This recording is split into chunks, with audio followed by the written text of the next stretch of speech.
Well, hello, everybody. We got back at 4 o'clock in the morning, so it's been a very long 24 hours, but a very satisfying one. I thought our team played extremely well to battle back from a 13-point deficit when there's a opportunity to get to the Final Four with a great comeback, and our guys rose to the occasion. Very, very proud of them. Very happy for the University of Miami, our students who support us tremendously, our community in Coral Gables and in the city of Miami. So we're looking forward to heading to Houston and playing a great UConn team. All right, folks, we're going to head into questions now. Again, please use the hand raise function and wait to be called on. We will start off with Michelle Kaufman from the Miami Herald. Michelle. Hey, Jim, congratulations again. I'm getting ready to board my flight. Can you just describe a little bit what the scene was like in the locker room, the bus, and on the flight back? Was it a quiet flight back? Was it a celebratory? Just kind of what's it been like from the time you left the arena? Well, I'll start with the flight back. It was delayed 2 hours, 2.5 hours. We didn't really take off till 10:30, 11 o'clock, and that was Central Time. So the moment the guys got on the plane, they immediately went to sleep. There was not a sound being made. But in the locker room, that's a different story. In the locker room, it was one of jubilation. They were hugging each other and just enjoying the moment and celebrating as not just individuals, but very, very clearly as a team, enjoying the moment. We'll go to Tim Reynolds. Jim, congratulations. Thanks, Tim. Jim, you've said a couple of times in the last couple of weeks that Jordan's the most underrated player in the country. I'm curious why you think that is, and if you could indulge us into how you got on his radar in the first place, how this marriage of Jordan and Miami ended up happening. Thank you. Well, Jordan Miller, like a lot of guys, entered the portal 2 years ago, and Clutch, one of Coach Courtney's really good friends from childhood, called him and said, "Look, I don't know what you're looking for, but this kid Jordan Miller, who plays at George Mason, I think would be someone you should really look at." So Coach Courtney did some research, got me on the phone with him. And, I just asked Jordan to ask the people at George Mason, what kind of coach I am and would he fit in my program. And a lot of them told him, yeah, you should go play for Coach L. I was so impressed with him as an individual. The basketball ability is one thing, but his personality, his work ethic, his basketball IQ, it made me feel like, okay, this kid will fit in really, really well. I had no idea he was this good. When he was a junior last year, or a fourth-year junior, he fit in beautifully with the team, but he wasn't really what I would call a go-to guy. We had Cam McGusty and Isaiah Wong, Charlie Moore. Our guards really ran the show. Jordan and Sam did their job very well in helping us get to the Elite Eight. But after the season was over, and I sat down and talked to Jordan before this season began, I just said to him, your role is going to completely change. We're going to expand it. He asked me one question. Hey, if I get a defensive rebound, can I push it in transition? Can I, dribble it up the court? And I asked him one question. Are you going to turn the ball over? And he said, no. I said, then you can do it. The only thing I don't like is when big guys handle the ball, front court guys, whatever you want to call yourself, the fourth guard in the start lineup, just don't turn it over. Don't make mistakes, and you're good to go. And boy, he had a 7-to-1 assist to turnover ratio in the summer and the fall. When a guy can handle the ball and make shots the way he does, he's underrated because he's under the radar. People just haven't seen him and understand how good he is. I think he showed the country how darn good he is these past 2 weeks. Go to Matt Shodell. Hey, Jim.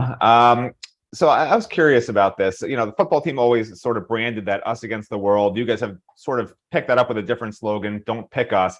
Do you get the sense that the team does indeed thrive on that underdog role, which you are again, you know, at least based on some people, and proving people wrong? And is that something you ever talk about with the team specifically? No, I never really talk about that. Maybe once in a while I'll bring it up, you know, that the experts don't think, you know, we're as good as we are. But the fact of the matter is, I think what's motivated this team so well is that our two senior starters from last year, Isaiah Wong and Jordan Miller, have preached to the team all year long. Look, we're good enough, not just to get to the Elite Eight, but get to the Final Four and really compete for national championship. So, you know, I greatly believe in the 7 habits of highly effective people. So the first habit is be proactive. And that basically means plan. You know, you got to put a plan in place. So we did. But the second habit is begin with the end in mind. Well, what that means is you got to have a goal, a vision of where you're going. It's like putting in your GPS, your destination. And I think we put in Houston as our destination. That was going to be our roadmap. Thank goodness we don't have to drive it, though. Yeah. We'll go to David Teal. Jim, congrats. Hi, David. Yesterday at all, did Coach Holland cross your mind in that phone message that you received when you returned from your honeymoon to come work at Davidson? You can't imagine how many times I thought of Coach Holland. David, you will know this, but 2 teams that we played at Virginia in 1984, we beat Indiana in the Elite Eight, and then we had to play Houston and Phi Slamma Jamma in Seattle. This year, we beat both of those teams, Indiana to get to the Sweet 16 and Houston to get to the Elite Eight. So I thought about Coach Holland a lot. I remember what he said to me after the Houston game, because we lost in overtime. He said, dang, we should have been in the championship game. So now he was a great mentor to me. Mike Cunio. Hey, Coach. Just curious what the next couple of days are going to look like for you and the team, not only preparing for UConn, but also keeping an eye on FAU and San Diego State. Well, first of all, I told the guys we need our rest. Like, we didn't get in until 4 o'clock in the morning. I'm still exhausted right now. I have a sore throat. My staff is working diligently in preparation for UConn. We're taking today completely off. We'll practice briefly tomorrow. We'll shoot on Wednesday and really begin our preparation for UConn on Thursday and Friday. It's a very different environment in the dome. We got to get used to that. We need to practice there and get comfortable with that. We'll go to Christopher Stock. Coach, can you explain maybe what Isaiah Wong has meant to your program? He stuck around after a couple years ago, but just to see it through, not everybody did after that a couple years ago. Yeah, Isaiah is just amazing. I've said it over and over again. Since he's been here, that's 4 years. He's never had a bad attitude day or a bad effort day. His work ethic is beyond belief. His attitude is always positive. I love coaching him. I love being around him. He is a sweetheart. He's earned everything that he's gotten this year, Player of the Year, All-American. I'm just thrilled for him and his family. His family is very supportive as well. Tom D'Angelo.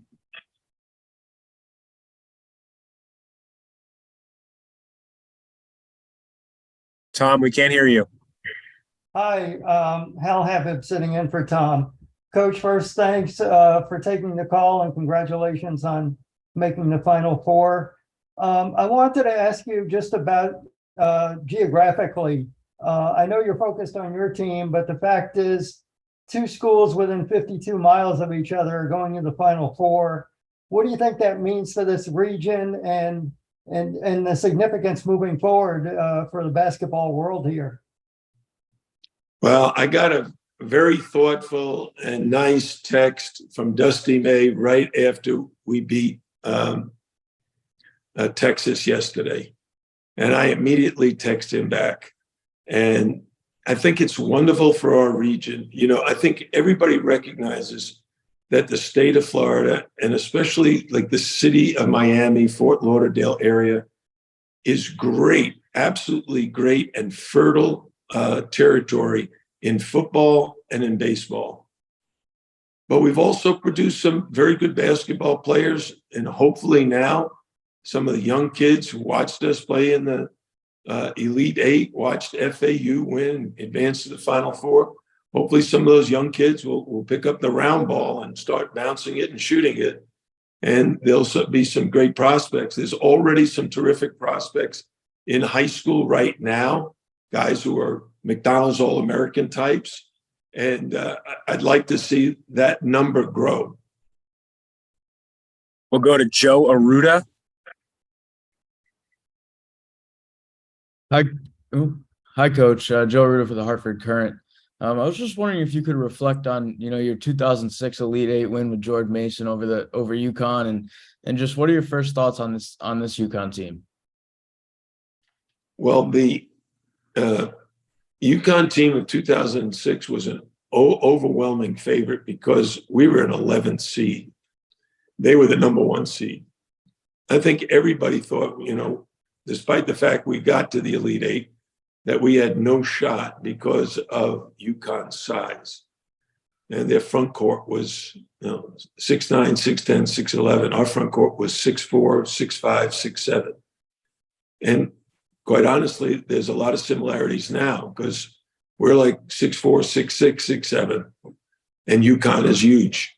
So it's an interesting matchup in terms of contrasting bigs versus smalls. And that's not to say that UConn's guards are not unbelievable, because Hawkins is, one of the great players in our country. But we really start preparing tomorrow, and we'll be looking closely at what possible strategy we can employ to neutralize that size. Go to Barry Jackson. Hi, Jim. Besides Dusty May, wondered what other coaches you heard from in the college ranks or NBA people that was meaningful to you in the past 20 hours or so. Well, I've heard from every ACC coach. I heard from Coach K, who used to be an ACC coach, by the way. And I got 400 text messages, Barry. I haven't been through them all. I got through about 200 last night, but we got in at 4 a.m. I slept. Now I'm trying to go back. As soon as I get off the Zoom meeting with you guys, I got to go back to work. Get you off as soon as possible, Coach. The NCAA says 20 minutes minimum. So once we get to 20, we will wrap this up. The NCAA makes rules about me talking to the media on a Monday. Yeah, that they do. That they do. We will go to Zach Krantz from WQAM. Zach. Coach, first off, congratulations on getting to the Final Four. Can you talk a little bit about the free throw shooting from your team at the end of that game and only hitting 2 3-pointers in a game total, which had to be a shock to you when you looked at the box at the end? We are a great 3-point shooting team, but more, and I've said this all along, we can really score the ball in a lot of different ways. And the reason I say that is if you look at our starting lineup, you have Isaiah Wong has over 1,600 points. Jordan Miller has over 1,600. Nigel has over 1,000, and Norshad has over 1,000 career points. And Wooga Poplar is coming on very, very strong and basically a double-figure scorer as well. So we can score the ball. Free throw shooting has been a huge key for us all season long. And yesterday was an example of the guys really concentrating, making their free throws. And we only missed 3, I believe. And we were like 27 for 30 or something like that. And but we needed every one of those free throws to close out the game. Go to Kim Davis. Hey, Coach, it's Kim Davis with Chalk Talk in Houston. Congratulations. Look forward to seeing you this weekend. Can you talk about what it means for college basketball? There's been so much chatter about the fact that no number ones have made it to the Final Four. Is this good for the game? What are your thoughts about that there are different teams making it? First of all, I'd say this Final Four demonstrates the parity in college basketball right now. I think it also demonstrates the impact that the transfer portal has had on college basketball, because the transfer portal allows a team to get older very quickly. And so almost everybody in our league has a terrific transfer student. Last year, only 9 schools in the country, and we were one of them, did not have anybody transfer out. That means, what is it? 356 or 7 schools had people transfer out. Well, where are they all going? Well, they're all looking someplace where the grass is greener. And so they have found it in programs that they assimilate to and fit in well and have a significant role. But is it good for the game? I don't think we'd want this to happen every year, because I think some of the biggest reason people follow college basketball is they feel like they know the programs, not just the individuals. They follow the program, get to know the individuals. But last year you had Duke, Carolina, Villanova, Kansas. So I would imagine that's what TV would want. The blue bloods, the best programs in the history. But what you're finding with the parity in college basketball is that anybody can get there with the right combination of players. You don't have to have the biggest team. I mean, you look at us in Texas and Houston in our bracket, tallest starter was like 6, 7, or 8. Okay, we have 2 more hands up. We'll go to those 2, and then we'll wrap up. We'll go to Deshaun Tate and then Christian Prochet to wrap it up. Deshaun? Good morning, Coach, and congratulations on making the Final Four. As you know, you are the only coach remaining with Final Four experience. How much do you think, or what part of making the Final Four when you did in 2006 helps in this particular case in terms of just preparation and things like that? Well, I will share with our coaches and players my experience. Not only as a head coach at George Mason, but as an assistant coach at Virginia in 1981 and 1984. The biggest difference between 81, 84, and 2006 is the arena. Now we're playing in a dome, 80,000 people at the game. The spatial relationship is different. And I told my coaches yesterday, you can scream as loud as you want. The players will never be able to hear you because of the noise, the how high the ceiling is. The acoustics just don't work for communication. So it leaves it really in the hands of your players to communicate with each other because they're close enough on the court. All right, last question, which will get us to that 20 minutes. Christian Prochet. Hey, Coach, how's it going? Congratulations on making the Final Four. My question is, you spoke a little on the Blue Bloods not making it to the Final Four. Can you talk about the possibility of facing another local school, Florida Atlantic, in the national championship? Well, first of all, I didn't say there's no Blue Bloods, because University of Connecticut is certainly a Blue Blood. They've proven over the course of time, they've won national championships. They've had a Hall of Fame coach in Jim Calhoun. So their history and tradition is great. And you got a guy like Danny Hurley, who's built that program in his image and likeness. And he's a basketball lifer, comes from a basketball family where his brother and his dad are also coaches. So, Connecticut is a blue blood. I think the other programs, FAU and San Diego State, they have proven that they're every bit as good as any of the best teams in the country. San Diego State beat the #1 team in the country in Alabama, right? FAU's win over Creighton, it's very, very impressive, right? Their record, how many wins do they have now? Like 35 or something? They only have 3 losses. The team, Dusty May and his staff, have done an incredible job. So, you're really not playing the team whose name is on the front of the jersey. You're playing the players whose names is on the back of the jersey. How good are the players? The coaches will all do their job. How well the players will play, that's going to determine the outcome.